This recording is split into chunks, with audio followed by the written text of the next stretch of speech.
হ্যাঁ বলো। এখানে কি কি পাওয়া যায় আগে? আমার দোকানে মশার হাগিস থেকে শুরু করে হাতির লুঙ্গি, সাপের জুতা সব পাওয়া যায়। তুমি কি খাওয়ার কিছু নেই? ইউরিয়া, পটাশ, ইঁদুর মারা, ঘাস মারা, ক্যাংড়া মারা কি খাবে বলো তো শুধু? আরে বাবা, ওইসব কিছু লাগবে নি। কোনো বিস্কুট বা কিছু নেই? হ্যাঁ এই তো হাফ হাফ বিস্কুট আছে। হাফ হাফ বিস্কুট আবার কি? এই তো এটাকে হাফ হাফ বলে। Happy happy biscuit. সে যাই হোক না কেন, ওই হাফ হাফ বিস্কুট কি নেবে বলো? ঠিক আছে, একটা দাও। এই যে ধরো। আর একটা দিয়ে দাও, আমি একা একটা খেতে পারবো? আচ্ছা ঠিক আছে ধরো। দুটাই খাই, আজকে সকালের ব্রেকফাস্টটাও হয়ে যাবে। ঠিক আছে, দেখো একটা 5 টাকার বিস্কুট নিয়েছো, আবার একটা নিয়েছো 5 টাকার, তাহলে টোটাল হলো 55 টাকা। 55 টাকা? তুমি একটা বিস্কুট নিয়ে দাও।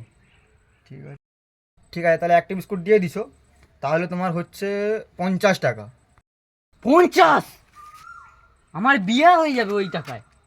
তুমি এই বিস্কুটটাও রেখে দাও, আমি আর লুবনি। তো তাহলে তোমার 50 টাকা, তুমি এই বিস্কুটটাও দিয়ে দিলে, তাহলে তোমার হলো 45 টাকা। না নিলেও 45? কি দোকানি রে?